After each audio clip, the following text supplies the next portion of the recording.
Bonjour à tous. Quand j'entends et lis les pseudo-experts de la sécurité en ce moment, la situation étant celle que vous connaissez, je me dis qu'il est temps de prendre la parole pour rétablir quelques vérités.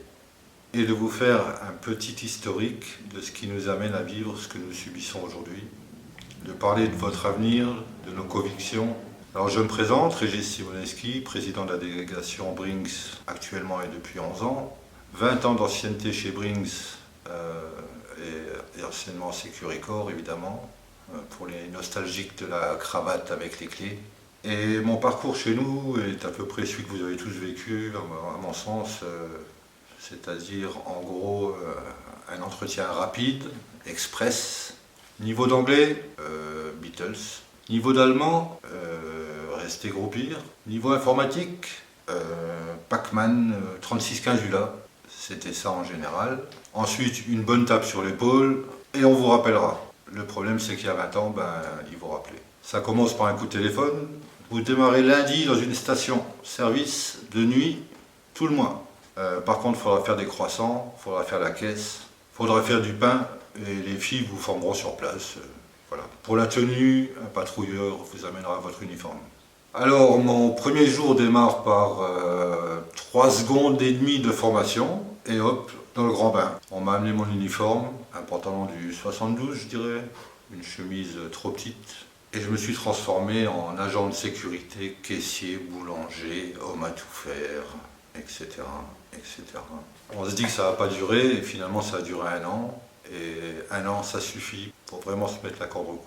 J'ai connu, comme vous, les appels du planning. Vous pouvez me faire un extra ici, vous êtes indispensable là-bas, il faudra me faire 12 heures à la Schuberfoire. Et donc, comme vous, j'ai connu ensuite la déprime et une certaine forme de résignation. Et soudain, un miracle. Coup de téléphone, Pimpin 1003, vous commencez lundi au transport de fonds. Et là, yes, des heures de journée, des week-ends, le bout du tunnel, enfin. Alors, le jour J, j'arrive devant la base, hyper motivé. Salut les gars, qu'est-ce qui se passe? Encore une attaque hier. 2 collègues abattus, plusieurs blessés, des policiers blessés. On arrête tout, grève spontanée.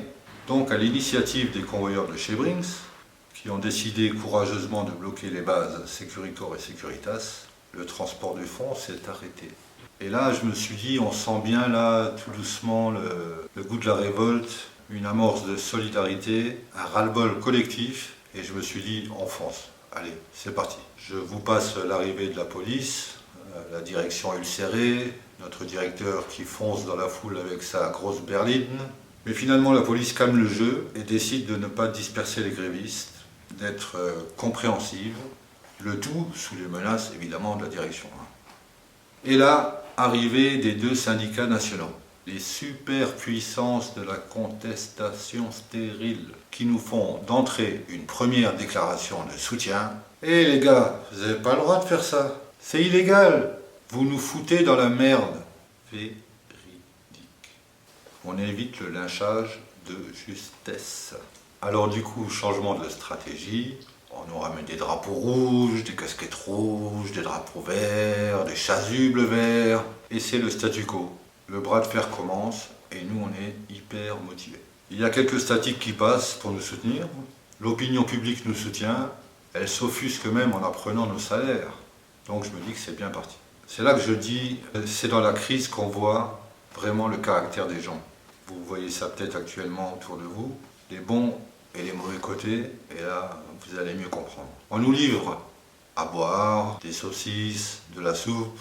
Les grands révolutionnaires rouges et verts arrivent chaque matin, enfin vers midi, pour manger ce qu'ils ont fait livrer, bien sûr. Nous, on sait qu'on doit tenir 2 semaines pour pouvoir vraiment garder la main sur les négociations. Les patrons, ils s'en sont bien conscients, et les syndicats aussi. Au bout d'1 semaine, vient une déclaration qui fera date, je trouve, dans le cœur des anciens convoyeurs, dans le cœur des familles de victimes, dans le cœur de tous ceux qui sont impliqués, et qui résonnera vraiment, vraiment comme le baiser de Judas. Enfin, voilà, vous connaissez l'histoire. Ce matin-là, 2 rois mages arrivent vers nous. Un gros bonhomme rouge avec une saucisse sur chaque oreille et une dans la bouche, main dans la main avec un autre gros bonhomme, vert, ça devait être la soupe. Et ensemble, ils nous annoncent fièrement ceci. Les gars, la location des chiottes et les livraisons de saucisses, ça commence à coûter cher à nos petites organisations, pourtant grassement sponsorisées par l'État, hein, ça je vous le dis. Il faudrait reprendre le travail lundi. On a déjà tout arrangé avec les patrons. Vous obtiendrez tout ce que vous voulez, à condition de reprendre le travail lundi. Faites-nous confiance, il n'y a plus qu'à signer. Victoire.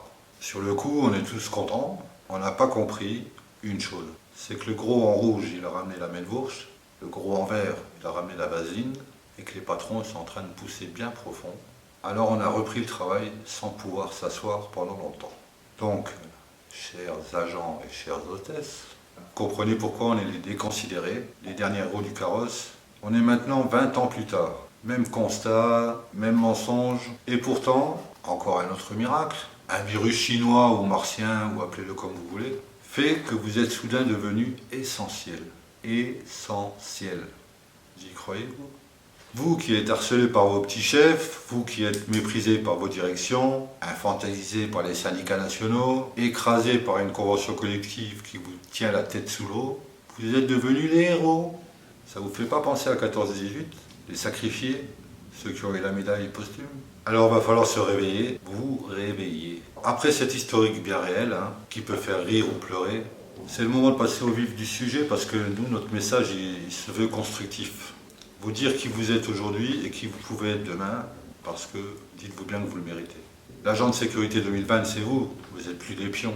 Je prends par exemple un entretien d'embauche 2020.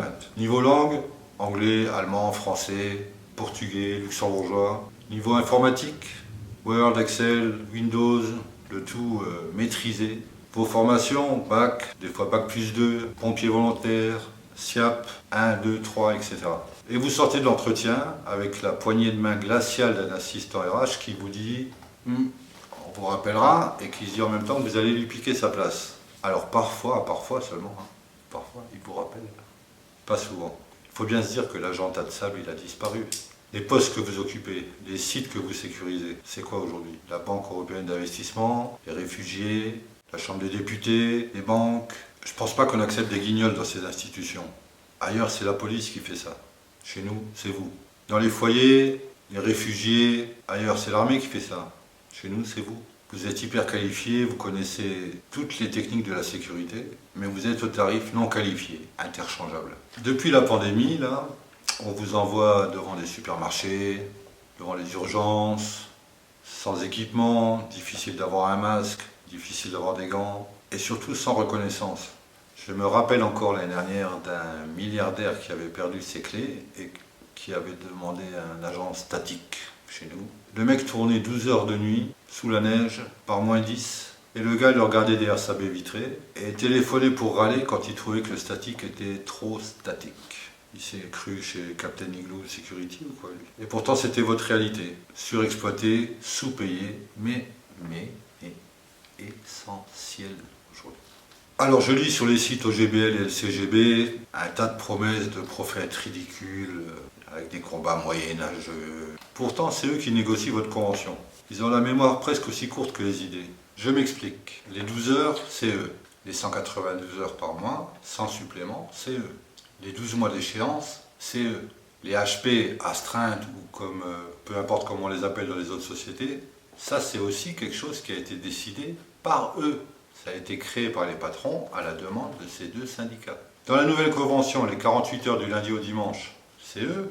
Bravo. Bravo d'avoir oublié de mettre derrière 2 jours de repos. Vous bossez 6 jours sur 7, sans supplément.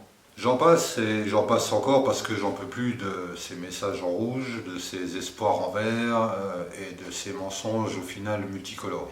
20 ans après la trahison et la collusion qui ont permis une dilatation douloureuse d'une partie de notre anatomie pas prévue pour ça, vous avez là une deuxième chance. Vous êtes une nouvelle génération d'agents, des agents qualifiés, éduqués, réactifs. Aujourd'hui, nous sommes une profession. Une vraie profession, agent de sécurité. C'est une profession à part entière, complexe, qui effectue des missions essentielles pour un salaire honteux. Vous êtes votre avenir, Vous avez les neurones, les connaissances et l'énergie qui manque aux eunuques syndicaux représentatifs. Ça fait maintenant 11 ans qu'on jongle pour arranger des vies, sauver des situations, trouver des postes adéquats, proposer des solutions générales, le tout sans armes, sans interlocuteurs. Les DRH se succèdent, les démissions à l'appel, services salaires, services techniques, commerciaux, planning, mais on le fait, nous, faut déléguer. Et même si parfois il faut composer avec quelques décérébrés rouges et verts, nous sommes le NGL SNEP et depuis 11 ans, à votre service, fiers de nos résultats, fiers de vous qui devenez de plus en plus lucides.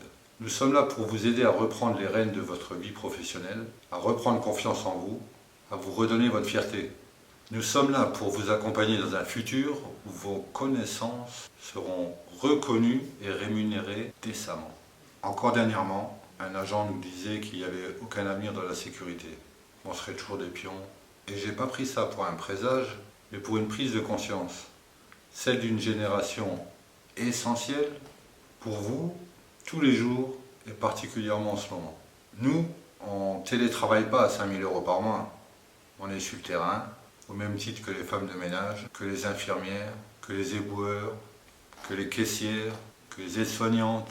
Et nous allons continuer à faire le job, fièrement et jusqu'au bout, parce qu'on a une éthique. Mais quand la situation sera réglée, quand tout ça sera retombé, alors là je vous mets au défi de nous rejoindre. Pour faire changer ce système, pour donner la parole à ceux qui posent des questions, et non plus écouter ceux qui récitent des réponses toutes faites, les mêmes depuis 20 ans.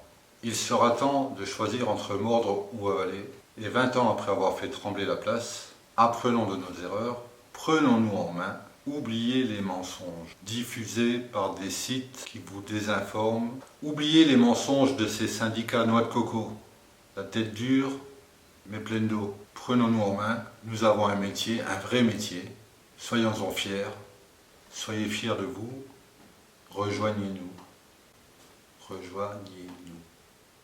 Merci.